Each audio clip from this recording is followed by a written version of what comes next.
श्रीमन नारायण श्रीमन नारायण श्रीमन नारायण। दोस्तों, आज मैं आप लोग को देवउठनी एकादशी की व्रत कथा सुनाने जा रही हूँ। आप लोग बहुत ध्यान से सुनिएगा। एक समय की बात है, एक वैभवशाली राज्य में बहुत ही न्यायप्रिय और धर्मनिष्ठ राजा राज करते थे। उस राज्य में पूरी प्रजा अपने राजा के बहुत खुश थी और राज्य के लिए बनाए गए नियमों का पालन करती थी।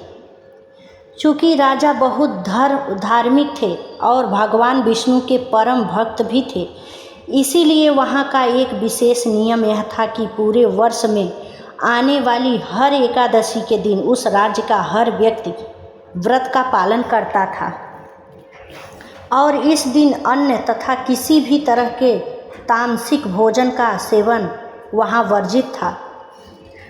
भगवान विष्णु राजा के पूजा और अनुष्ठानों से बहुत प्रसन्न थे।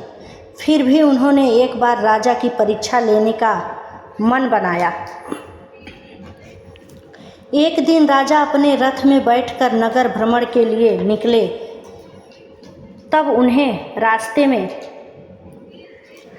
सड़क के किनारे एक बहुत ही सुंदर स्त्री बैठी दिखाई थी।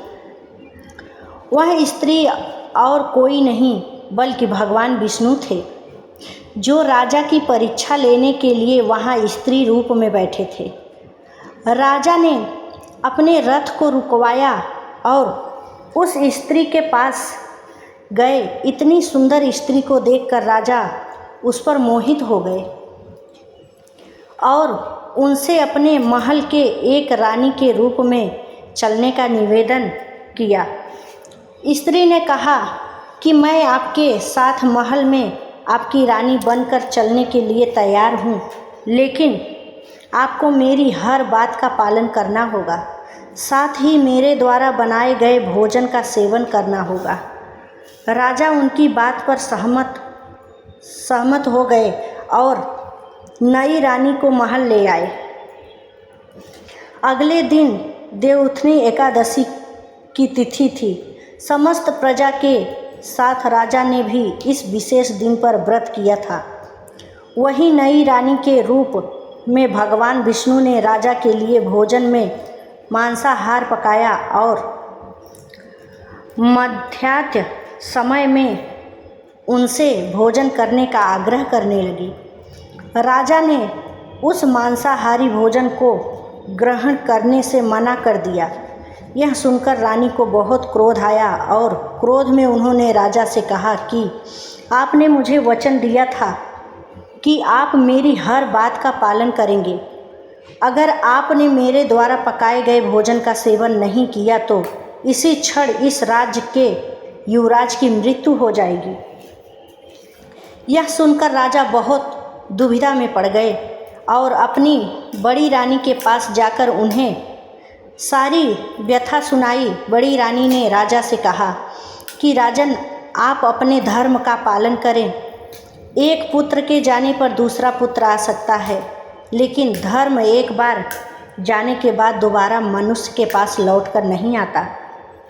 रानी और राजा आपस में बात कर ही रहे थे कि तभी वहाँ युवराज आ गए। उन्होंने अपने माता पिता की बातचीत को सुन लिया था। युवराज ने अपने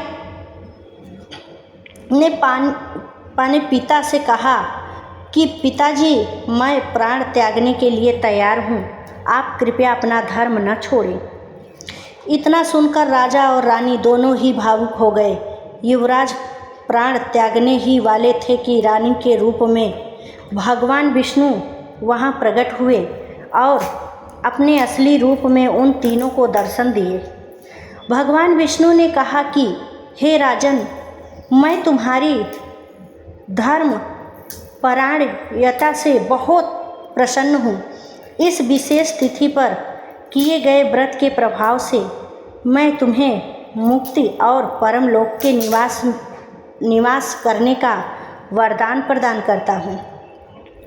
भगवान विष्णु के लिए वरदान के प्रभाव से राजा ने शीघ्र ही युवराज का राज तिलक किया और उसे राज्य की भागदौड़ सौंपने के बाद एक विमान में बैठकर परमलोक में निवास करने के लिए चले गए। श्रीमन नारायण, श्रीमन नारायण।